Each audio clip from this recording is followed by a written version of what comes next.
This is Jordan Tower with JT News. Make sure you smash that like button, smash that subscribe button. Let's get right into the news. Well, Mike Knox and Garci are going at it. We'll get to that in a second. This is like a Philly thing that's going on, and Garci is like Meek Mill's flunky. That's how I look at it. Now, go to a Philly blogger if you want to learn way more in-depth detail about it. I'll just give you my take on it because I do see Garcia running around with a DC chain, not even a song with Meek Mill. It's embarrassing. Doing Meek Mill's bidding. Remember when he pressed Mike Knox, caught him off guard? Yeah. Drake and Party Next Door. They canceled the rest of their tour, but they had a healthy second week. They started off doing $250K. First week, second week is $109K. That's a healthy decrease. It's not like they shot down to $50K. You know, it's like almost half. You know, so that's good. That means it's real sales. And you know what? It is real sales because they're getting no UMG support. If there was UMG support on this album, you would have seen them do like $350K the first week, maybe $400K. Because there would have been playlisting and everything. UMG tried to punish them. But didn't work that way. Plus, Party signed to a different label, so they probably gave it support. He signed to Sony, so I think they had to collab on the album. So Sony still gave him support, so they got some support. Jeezy was not listed on the Big Meech concert. Okay, Jeezy has been. You haven't heard him say anything about Big Meech coming up. No welcome home, nothing, right? But he always has over the years. He's always held Big Meech in a high regard. And that's because he knows that without Big Meech, his career wouldn't have been the same. Okay? The things Jeezy was talking about in his songs in the beginning, he was doing to a degree, but when you got around BMF, it looked like he was doing like 100 bricks, 50 bricks. You know, it made him look more official.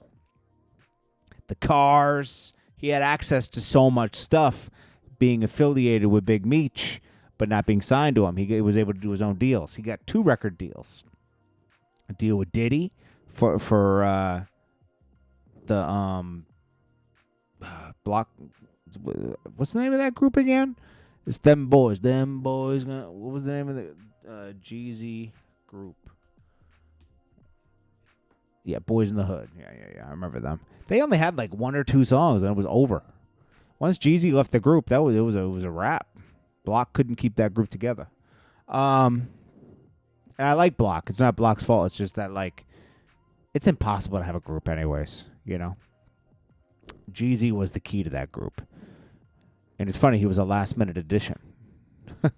Jeezy ain't perform. What's up with Snowman? Why isn't Snowman going to be there? What's happening here? I don't know if it's Jeezy. Jeezy does go see Meech's mom when he's in Detroit. He keeps that respect. He hasn't mentioned Meech since he came home. He didn't go see him. Didn't drop him a bag. Nothing. It's interesting. I mean, Jeezy owes a lot of his career to Big Meech just for giving him the look without any reward. You know, like he didn't get no benefits from Jeezy selling millions of albums. He was letting Jeezy use his Ferraris, Lambos, letting him use Rolls Royces, houses. He gave him a different kind of street cred that he needed. Jeezy was cool, but being affiliated with BMF gave him a real street cred. He even wore a BMF chain for a while. Remember that? It was beneficial till it wasn't beneficial to be a part of BMF. But he always talks highly about Big Meech. But this is a form of betrayal to me. You know, you got to look at it from all angles.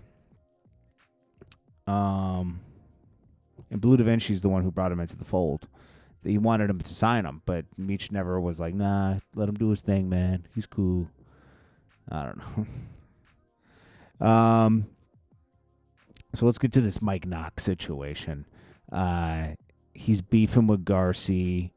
And Oskino's kind of calling this out from the get-go, that Garci's trying to be a bully with people. And Oskino's not really having it. And I like Oskino. Oskino calls it how it is. So let's see what they say to each other here. Call-outs is mandatory and you ducked it. So since you think you could do that and you act like you're standing on what you could do, you got to do it now. Now you got to rumble me, nigga. Like, why put everybody else in it? We can let all our men step aside. We don't gotta risk none of our men on no type of level at all. You know what I'm saying? We can isolate this situation and me and you can handle it like men, nigga. Because you can't fuck with me with these hands, nigga. I would destroy you. I don't give a fuck about none of that other shit. This ain't about being super tough, nigga. I'm a man.